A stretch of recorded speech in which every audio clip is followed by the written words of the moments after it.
പിതാവിന്റെയും പുത്രന്റെയും പരിശുദ്ധാത്മാവിന്റെയും നാമത്തിൽ ആമേൻ. ആമേൻ. എൻ്റെ പ്രിയപ്പെട്ട ഇന്നത്തെ ദിവസം അറിയാലല്ലേ, അമ്മയുടെ അമലോത്ഭവ തിരുനാൾ. ഈ തിരുനാളിന് പോർട്ടുഗീസുകാരോട് എന്നും നമ്മൾ നന്ദിയുള്ളവരായിരിക്കും. കാര്യം 1000 കൊല്ലം സഭ അംഗീകരിക്കാഞ്ഞിട്ടും അമ്മ അമലോത്ഭവം ആണെന്നും പറഞ്ഞ് പെരുന്നാളുകൾ നടത്തി അമ്മയുടെ രൂപം, പാമ്പിനെ ചവിട്ടി നിൽക്കുന്ന അമ്മയുടെ രൂപം സ്വന്തമായിട്ട് നിർമ്മിച്ചെടുത്ത് അതിൻ്റെ പെരുന്നാൾ നടത്തിയ കക്ഷികളാണ്. അവരാണ് ഈ വിശ്വാസം മുഴുവനും പ്രചരിപ്പിച്ചിരിക്കുന്നത്. സഭ വളർന്നതിൽ ആ സമൂഹത്തെ ദൈവം സ്വർഗത്തിൻ്റെ ഒരു വലിയ ഉപകരണമാക്കിയത് ഇന്നും വിശ്വാസത്തിൽ ഉറച്ചു നിൽക്കുന്ന സ്പെയിനും പോർട്ടുഗലും കത്തോലിക്ക രാജ്യങ്ങളെ നമ്മൾ പ്രത്യേകം ഓർക്കണം. എല്ലാ രാജ്യങ്ങളും കത്തോലിക്കലുള്ളവരാണ്. പക്ഷേ ഇവർ മിഷൻ മാരിടൈം ഗോസ്പലിംഗ് എന്ന് പറയും. മാരിടൈം ഇവാഞ്ചലൈസേഷൻ, കപ്പലോട്ടക്കാലത്തെ സുവിശേഷീകരണത്തിൽ ഈ 2 രാജ്യങ്ങൾ നിർവഹിച്ച പങ്ക് നിസ്സാരമല്ല, വലിയ കാര്യങ്ങളാണ്. അവരുണ്ടാക്കിയ പള്ളികളാണ് ഗോവ മാതാവിൻ്റെ പള്ളിയാണ്, പിന്നെ മാഹി പിന്നെ അമ്മത്തലച്ചിറ പള്ളിയാണ്, പിന്നെ ഇങ്ങോട്ടൊരു വല്ലാർപാടം, പിന്നെ വിഴിഞ്ഞം, വേളാങ്കണ്ണി, തൂത്തുക്കുടി. ഇന്ത്യയുടെ ചുറ്റും മാതാവിനെ ഇങ്ങനെ പ്രതിഷ്ഠിച്ചിരിക്കുകയാണ്. ഈ രാജ്യത്തെ സംരക്ഷിക്കുന്നതിൻ്റെ ഒരു കാരണം അമ്മ തന്നെയാണ്. അതൊക്കെ ഓർത്തുകൊണ്ട് നമുക്ക് നമ്മുടെ പ്രാർത്ഥനയിലേക്ക് വരാം. അമ്മേ പരിശുദ്ധമ്മേ, അമ്മേ പരിശുദ്ധമ്മേ, ദൈവമാതാവേ, അന്ന് അങ്ങ് കൃപാസനത്തിൽ പ്രത്യക്ഷപ്പെട്ട് വരാൻ പോകുന്ന മഹാദുരന്തത്തിൽ നിന്ന് രക്ഷപ്പെടാനും എല്ലാവർക്കും വേണ്ടി പ്രാർത്ഥിക്കുവാനും ആവശ്യപ്പെട്ടിട്ട് 20 വർഷം തികയുന്ന ഈ വേളയിൽ കൃപാസനത്തിലൂടെ ഞങ്ങൾക്കും ഈ ദേശത്തിനും അങ്ങ് മധ്യസ്ഥം തേടി തന്ന എല്ലാ അനുഗ്രഹങ്ങൾക്കും കൃപകൾക്കും ഞങ്ങളിപ്പോൾ ഹൃദയം നിറഞ്ഞ നന്ദി പറയുന്നു. അമ്മേ പരിശുദ്ധമ്മേ, ജപമാല മാതാവേ, സകല കൃപാസനം പ്രാർത്ഥനകളോടും ചേർത്ത് ഞങ്ങളിപ്പോൾ പ്രാർത്ഥിക്കുന്ന ഈ കുടുംബത്തിന്റെ പ്രത്യേക നിയോഗം. തിന്മയിൽ നിന്നുള്ള മോചനത്തിന്റെ ദിവസമാണ്, സർപ്പത്തിനെ തകർത്ത ദിവസമാണ്. അത് ഓർത്തിട്ട് നിങ്ങളെ ബാധിച്ചിരിക്കുന്ന ഏറ്റവും തിന്മകളുടെ മേൽ തീരുമാനം ഉണ്ടാകാൻ വേണ്ടി സമർപ്പിച്ച് പ്രാർത്ഥിക്കണം. മറ്റാവശ്യങ്ങൾക്ക് വേണ്ടി പ്രാർത്ഥിക്കുക.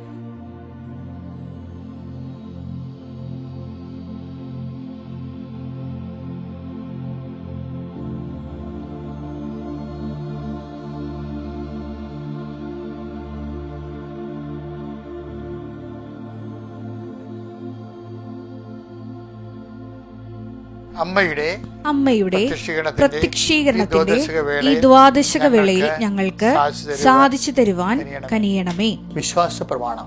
സർവശക്തനായ പിതാവും ആകാശത്തിന്റെയും ഭൂമിയുടെയും സൃഷ്ടാവുമായ ദൈവത്തിൽ ഞാൻ വിശ്വസിക്കുന്നു. അവിടുത്തെ ഏകപുത്രനും ഞങ്ങളുടെ കർത്താവുമായ ഈശോ മിശിഹായിലും ഞാൻ വിശ്വസിക്കുന്നു. ഈ പുത്രൻ പരിശുദ്ധാത്മാവിനാൽ ഗർഭസ്ഥനായി കന്യകാമറിയത്തിൽ നിന്ന് പിറന്ന് പൊന്തിയോസ് പീലാത്തോസിന്റെ കാലത്ത് പീഡകൾ സഹിച്ച് കുരിശിൽ തറയ്ക്കപ്പെട്ട് മരിച്ച് അടക്കപ്പെട്ട് പാതാളങ്ങളിൽ ഇറങ്ങി മരിച്ചവരുടെ ഇടയിൽ നിന്ന് 3-ാം നാൾ ഉയർത്ത് സ്വർഗത്തിലേക്ക് എഴുന്നള്ളി സർവശക്തിയുള്ള പിതാവായ ദൈവത്തിന്റെ വലതുഭാഗത്തിരിക്കുന്നു. അവിടെ നിന്ന് ജീവിക്കുന്നവരെയും മരിച്ചവരെയും വിധിക്കുവാൻ വരുമെന്നും ഞാൻ വിശ്വസിക്കുന്നു. പരിശുദ്ധാത്മാവിലും ഞാൻ വിശ്വസിക്കുന്നു. വിശുദ്ധ കത്തോലിക്കാ സഭയിലും പുണ്യവാന്മാരുടെ ഐക്യത്തിലും പാപങ്ങളുടെ മോചനത്തിലും ശരീരത്തിന്റെ ഉയർപ്പിലും നിത്യമായ ജീവിതത്തിലും ഞാൻ വിശ്വസിക്കുന്നു. ആമേൻ. സ്വർഗ്ഗസ്ഥനായ ഞങ്ങളുടെ പിതാവേ, അങ്ങയുടെ നാമം പൂജിതമാകണമേ. അങ്ങയുടെ രാജ്യം വരണമേ. അങ്ങയുടെ തിരുമനസ് സ്വർഗത്തിലെ പോലെ ഭൂമിയിലുമാകണമേ. അന്നു വേണ്ടുന്ന ആഹാരം ഇന്ന് ഞങ്ങൾക്ക് തരണമേ. ഞങ്ങളോട് തെറ്റ് ചെയ്യുന്നവരോട് ഞങ്ങൾ ക്ഷമിക്കുന്നത് പോലെ ഞങ്ങളുടെ തെറ്റുകൾ ഞങ്ങളോടും ക്ഷമിക്കണമേ. ഞങ്ങളെ പ്രലോഭനത്തിൽ ഉൾപ്പെടുത്തരുതേ, തിന്മയിൽ ഞങ്ങൾ രക്ഷിക്കണമേ. ആമേൻ. നന്മ നിറഞ്ഞ മറിയമേ, സ്വസ്തി. കർത്താവ് അങ്ങയുടെ കൂടെ സ്ത്രീകളിൽ അങ്ങ് അനുഗ്രഹിക്കപ്പെട്ടവളാകുന്നു. അങ്ങയുടെ ഉദരത്തിൻ ഫലമായി ഈശോ അനുഗ്രഹിക്കപ്പെട്ടവനാകുന്നു. പരിശുദ്ധ മറിയമേ, തമ്പുരാന്റെ അമ്മേ, പാപികളായ ഞങ്ങൾക്ക് വേണ്ടി ഇപ്പോഴും ഞങ്ങളുടെ മരണസമയത്തും തമ്പുരാനോട് അപേക്ഷിക്കണമേ. ആമേൻ. കർത്താവേ, നിന്റെ ഉന്നതമായ നാമത്തിലെ സർവ്വ സന്തോഷത്തോടെ ഈ സുപ്രഭാതത്തിലെ അമലോത്ഭവ തിരുനാളിൻ്റെ വലിയ ദിവസം അങ്ങയുടെ മക്കളെ ഞാൻ അങ്ങയുടെ സ്ലീവായിൽ ആശീർവദിക്കുന്നു. കർത്താവെ, സർപ്പത്തെ തല തകർത്ത അതിനുവേണ്ടി ദൈവത്തിൻ്റെ മനസ്സിൽ, അപ്പായുടെ മനസ്സിൽ ജനിച്ച മാനസപുത്രിയാണ് അമ്മ.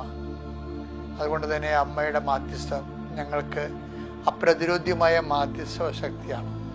ആ അമലോത്ഭാതാവിൻ്റെ മാധ്യസ്ഥത്തിൽ ആശ്രയിച്ചുകൊണ്ടാണ് ഞങ്ങൾ ഇന്ന് ഇവിടെ അങ്ങനെ ഈ പ്രാർത്ഥന നടക്കുന്നത്. കർത്താവെ, അനേകം കുടുംബങ്ങൾ ആഭിചാരത്തിനും തിന്മകളിൽ പെട്ടിട്ടുണ്ട്.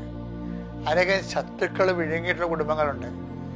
ഒരു കാരണമില്ലാതെ ദുരുദ്ദേശത്തോടുകൂടി ശത്രുക്കളുടെ ശ്വാസം മുട്ടിച്ച് ജീവിക്കാൻ പൊറുതി മുട്ടിക്കുന്ന കുടുംബങ്ങളുണ്ട്. അവിടുന്ന് വിറ്റുചുട്ട് പോകാൻ വേണ്ടി അവരെ ഉപദ്രവിക്കുന്ന കുടുംബങ്ങളുണ്ട്. ശുദ്ധജീവികളെ വിട്ടും ആഭിചാരം ചെയ്തും ഉപദ്രവിക്കുന്ന കുടുംബങ്ങളുണ്ട്. മക്കളെ ഉപദ്രവിക്കുകയും അവരെ കളിയാക്കുകയും അങ്ങനെ പലതരത്തിൽ ഇവിടുന്ന് പോകാൻ പപ്പ എന്ന് പറഞ്ഞുകൊണ്ട് നിലവിളിക്കുന്ന പപ്പ മക്കളുടെ മുമ്പിൽ നിസ്സഹായിക്കുന്ന മാതാപിതാക്കന്മാരുണ്ട്. അമ്മേ, സർപ്പത്തിൻ്റെ തലയെ തകർത്ത് നിൻ്റെ കൈകൾ, നിൻ്റെ കാലുകൾ, ഇങ്ങനെയുള്ള തകർക്കപ്പെട്ട കുടുംബങ്ങളിലെ, ശത്രുദോഷമുള്ള കുടുംബങ്ങളിലെ, മറ്റു തരത്തിലുള്ള വേവലാദികളും ആവലാദികളും പെട്ട് മറ്റുള്ള ഞെരിക്കുന്ന കുടുംബങ്ങളിലെ അമ്മയുടെ കാല് പെടണം. ശത്രുക്കളുടെ തല തകർക്കപ്പെടുകയും അതേസമയം തന്നെ നിൻ്റെ നീതിക്ക് വേണ്ടിയും സ്നേഹത്തിന് വേണ്ടി സമാധാനത്തിന് വേണ്ടി കഴിയുന്ന മക്കള് ദൈവനാമത്തിൽ സംരക്ഷിക്കപ്പെടാൻ വേണ്ടി അമലോത്ഭവാതാവിനെ ഇന്നെല്ലാം എല്ലാ പീഡിത കുടുംബങ്ങളെയും പരിശുദ്ധ അമ്മയുടെ മാധ്യസ്ഥത്തിൽ ഈശോയ്ക്ക് സമർപ്പിച്ചുകൊണ്ട് ദൈവത്തിൻ്റെ കരുണയ്ക്ക് പ്രാർത്ഥിക്കുന്നു. കർത്താവിൻ്റെ കരുണ നിങ്ങളേക്ക് ആവശ്യിക്കട്ടെ. നിങ്ങളുടെ രോഗങ്ങൾ, പീഡകൾ, നിങ്ങളുടെ പ്രലോഭനങ്ങൾ, നിങ്ങളുടെ സങ്കടങ്ങൾ, ഞെരുക്കങ്ങൾ, സാമ്പത്തിക ദുരിതങ്ങൾ, വസ്ത്രം, സ്ഥലം, വീട്, ആരോഗ്യം, അടിസ്ഥാന സൗകര്യങ്ങളും അടിസ്ഥാന ആവശ്യങ്ങളും ഇല്ലാതെ വിഷമിക്കുന്ന നിങ്ങളുടെ ജീവിതം, ജോലിയില്ലാതെ വിഷമിക്കുന്നവർ, സമാധാനം ഇല്ലാത്തവർ, വീട്ടിൽ ആലങ്കലപ്പെട്ട് കിടക്കുന്ന ജീവിതം, ഇങ്ങനെ ജീവിത പങ്കാളി കിട്ടാത്തവർ, അവർ മക്കൾ ഇല്ലാത്തവർ, ഇങ്ങനെ എല്ലാ ഇല്ലായ്മക്കാരെയും ഈ അമലോത്ഭവ ദിവസം ഈ സർപ്പങ്ങളെല്ലാം, ഈ തിന്മകളെല്ലാം മാതാവിൻ്റെ ചവിട്ട് കൊണ്ട് തകരട്ടെ എന്ന് പ്രാർത്ഥിക്കുന്നു. ദൈവത്തിൻ്റെ കൃപയാൽ ഭൂസ്വർലോക രാജ്ഞിയായി മുട്ടിത്തെറിപ്പിക്കപ്പെട്ട പരിശുദ്ധ അമ്മയുടെ സാന്നിധ്യം രാജകീയ ശക്തിയായി നിന്റെ കുടുംബത്തെ ഭരിക്കട്ടെ. അമ്മേ, സൈന്യാധിപേ, സൈന്യങ്ങളുടെ മാതാവായ അമ്മേ, ഈ എല്ലാ കുടുംബങ്ങളെയും അമ്മയുടെ ചിറകിൻ്റെ കീഴിൽ സംരക്ഷിക്കണമേ. നിന്റെ നീല മേലങ്കിയാൽ അയാളുടെ മക്കളെ സംരക്ഷിക്കണമേ. അമലോത്ഭവത്തിൻ്റെ ആത്മീയ ശക്തിയാൽ നിങ്ങളുടെ തിന്മകൾ, നിങ്ങളുടെ ഭാരങ്ങൾ, നിങ്ങളുടെ രോഗങ്ങൾ, നിങ്ങളുടെ അവശതകൾ യേശു ക്രിസ്തുവിൻ്റെ നാമത്തിൽ മാറിപ്പോട്ട് എന്ന് പ്രാർത്ഥിക്കുന്നു. പ്രിയപ്പെട്ടവരെ, നമ്മളിന്ന് വായിക്കുന്ന സുവിശേഷം ഉൽപ്പത്തി പുസ്തകം 3:15. നീയും സ്ത്രീയും തമ്മിലും 3:15 നീയും സ്ത്രീയും തമ്മില് നിന്റെ സന്തതിയും അവളുടെ സന്തതിയും അവളുടെ സന്തതിയും തമ്മിലും ഞാൻ ശത്രുത ഉളവാക്കും. അവൻ നിന്റെ തല തകർക്കും. നീ അവന്റെ കുതികാലിൽ പരിക്കേൽപ്പിക്കും.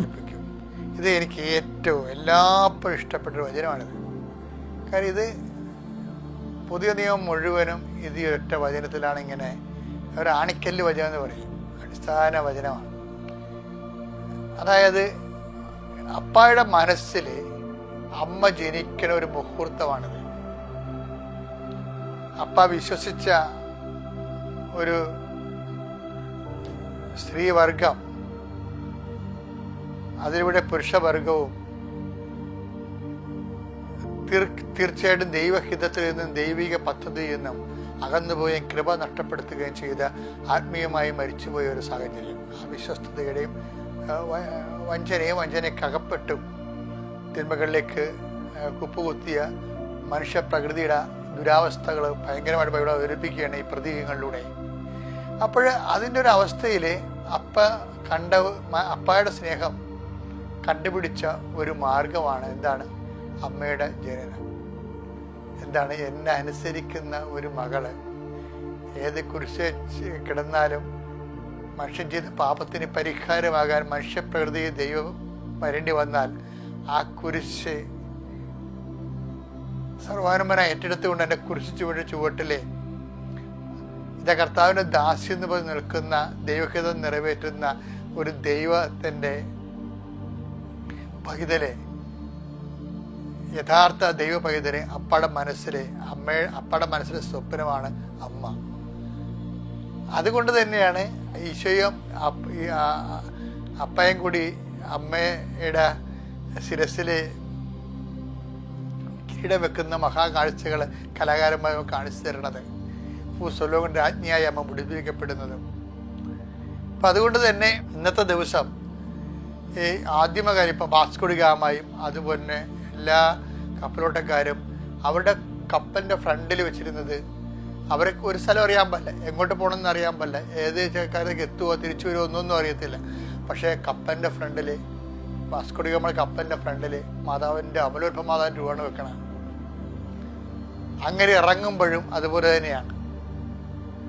അപ്പോൾ അവരെയൊക്കെ നമ്മൾ ചരിത്രത്തിലൊക്കെ എല്ലാം സംസ്കരിക്കാൻ നോക്കും. അവർ ബിസിനസ്സിന് വന്നതാണ്. ആ ബിസിനസ്സിൻ്റെ പേരിൽ പിന്നീട് അവർ ആ ബിസിനസ് എല്ലാ രാജ്യങ്ങളിലുള്ളവരെല്ലാം ചെന്നിട്ട് എല്ലായിടത്തും യുദ്ധം തന്നെ ചെയ്തിരിക്കണത്. എൻ്റെ ആരും പ്രത്യേകിച്ച് ആരും ബ്ലാക്ക് മെയിൽ ചെയ്യേണ്ട കാര്യം ചരിത്രത്തിൽ കരുതേക്കേണ്ട കാര്യമില്ല. ആരെല്ലാം ഇവിടെയെല്ലാം പോയിട്ടുണ്ട് അവരെല്ലാം യുദ്ധം ചെയ്യുകയും തങ്ങളുടെ വിശ്വാസത്തെ പ്രചരിപ്പിക്കുകയും ചെയ്യും. ചേർത്ത് നിൽക്കാൻ കഴിയുള്ളവരടുത്ത് വില പോകത്തില്ല, ചേർത്ത് നിൽക്കാൻ പറ്റാത്തുള്ളവർ സന്തോഷത്തിൽ സ്വീകരിക്കുന്നവരുണ്ട്. അത് ചരിത്രത്തിൻ്റെ ഭാഗമാണ്. അതുപോലെ പക്ഷേ എൻ്റെ പോയിന്റ് അതല്ല. എൻ്റെ പോയിന്റ് എന്ന് പറയുന്നത് സാഹസികമായ യാത്ര, ലോകത്തിൻ്റെ ചരിത്രം തിരുത്തിക്കുറിച്ച ഒരു യാത്രയാണ്. ആ യാത്രയുടെ മുമ്പിൽ നിൽക്കുന്നത് ആരാണ്? അമലോത്ഭവ മാതാവാണ്. അത് അവരുടെ വിശ്വാസമാണ്. വാസ്കോ ഡി ഗാമയുടെ നെഞ്ചിൽ ഒരു പ്ലേറ്റാണ് സ്വർണത്തിൻ്റെ പലക, അതിന്മേൽ അമലോത്ഭവ മാതാവിൻ്റെ രൂപം ഇങ്ങനെ പൊത്തി വെച്ചിരിക്കുകയാണ്. അപ്പോൾ സാമുദ്രി എടുത്ത് വന്നപ്പോൾ സാമുദ്രിക്ക് കുറച്ച് സ്വർണവും ഒക്കെ പോർട്ടുഗീസ് രാജാവ് കൊടുത്തു വിട്ടായിരുന്നു. അതൊക്കെ കാഴ്ചവെച്ച് കഴിഞ്ഞപ്പോൾ കുറച്ച് പേര് ഈ ചെവി തിന്ന ആൾക്കാർ പറഞ്ഞ് ആ നെഞ്ചത്ത് കിടക്കണ ചോദിക്കാൻ പറഞ്ഞു. അപ്പോൾ സ്വർണ്ണമാണെന്ന് വിചാരിച്ചൊരു സാമുദ്രി അത് ചോദിച്ചു. കേരളപ്പഴമേൽ ഗുണ്ടേട്ടൻ്റെ പുസ്തകത്തിൽ ഇതെല്ലാം ഉണ്ട്. അപ്പോൾ സാമുദ്രിയോട് ഈ അമലോത്ഭവ മാതാവിനെ കൊത്തി വെച്ചിരിക്കണ ഈ സ്വർണ്ണ പ്ലേറ്റാണ്, മരത്തിൽ പ്ലേറ്റാണ് ചോദിച്ചത്. സ്വർണ്ണമാണെന്ന് വിചാരിച്ച് ചോദിച്ചതാണ്. അപ്പോൾ വാസ്കോ ഡി ഗാമ പറയും ഇത് തരികയിലെന്ന് ദുഭാഷിയുടെ കൂടെ പറഞ്ഞു. ഈ ഭാഷ തർജ്ജമ ചെയ്യുന്ന ആളോട് പറയും ഇത് തരികയില. എന്താ കാര്യം? ഇത് സ്വർണ്ണമല്ല, ഇത് സ്വർണ്ണമായാലും തരത്തില്ല. കാര്യം സ്വർണ്ണത്തേക്കാൾ വിലയുണ്ട്. ഇവളാണ് ഞങ്ങളെ കടലിൽ വെച്ച് രക്ഷിച്ചത്, അമലോത്ഭവ മാതാവ്. അപ്പോൾ അവിടെയൊക്കെ വിശ്വാസം അതാണ്. അവരൊക്കെ ഈ ലോകത്തിൽ ഇന്ന് ജയിച്ചവരാണ്, ചരിത്രത്തിൻ്റെ പുരുഷന്മാരുടെ ഉണ്ടെങ്കിൽ അതിൻ്റെ പിന്നിലെല്ലാം എല്ലാ വിജയത്തിന് മുമ്പിലും ഒരു സ്ത്രീയുണ്ട്. ക്രിസ്തുവിൻ്റെ ആയാലും വാസ്കോ ഡി ഗാമ ആയാലും എല്ലാം. അതായത് നമ്മളെ മാതാവിൻ്റെ സത്യസന്ധമാണ്. മാതാവിൻ്റെ മധ്യസ്ഥത്തിനുള്ളതാണ്. യേശുവിൻ്റെ ജീവിതം ജീവിച്ച് സാക്ഷ്യമാകാനുള്ളതാണ്. അങ്ങനെ ആത്മാർത്ഥമായി ആഗ്രഹിക്കുന്നവർക്കും ക്രിസ്തുവിനെ കൈമാറുന്നവർക്കും മാതാവ് കൂടിയേ തീരത്തുള്ളൂ. എന്താ കാര്യം? മാതാവാണ് ക്രിസ്തുവിനെ സ്വീകരിച്ചതും, മാതാവാണ് വയറ്റിട്ട് വളർത്തിയതും, മാതാവാണ് വീട്ടിൽ നിർത്തി വളർത്തിയതും, മാതാവാണ് പരസ്യവിധത്തിൽ കൂടെ പോയതും, കുരിശിൻ്റെ ചുവട്ടുവരെ നിന്നിട്ട് ഇതാ കർത്താവിൻ്റെ ദാസ്യം എന്ന് പറഞ്ഞുകൊണ്ട് അങ്ങനെ ഇഷ്ടം നിറവേറ്റെന്ന് പറഞ്ഞ ആ വാക്ക് രക്തത്തിൽ ചവിട്ടിരുന്ന് പാലിച്ച അമ്മയാണ്. അതുകൊണ്ട് തന്നെ അമ്മയുടെ മധ്യസ്ഥം മാതൃകയുമാണ്. അമ്മയുടെ മധ്യസ്ഥം അപ്രതിരോധ്യമാണ്. ദൈവത്തിന് പോലും അമ്മയുടെ മധ്യസ്ഥം പ്രതിരോധിക്കാൻ പറ്റാത്തത് കൊണ്ടാണ് സമയമായില്ലെന്ന് പറഞ്ഞിട്ട് പോലും കർത്താവ് സമയമാക്കി അമ്മയുടെ വാക്ക് ബഹുമാനിച്ചത്. അമ്മയുടെ വാക്ക് ബഹുമാനിക്കുന്ന ക്രിസ്തുവും അമ്മയുടെ വാക്ക് ബഹുമാനിക്കുന്ന അപ്പനോടുള്ള കാലം മരിയം മധ്യസ്ഥം ലോകത്തെ ഭരിക്കും, നിങ്ങളെയും നമ്മളെയും. Praise the Lord.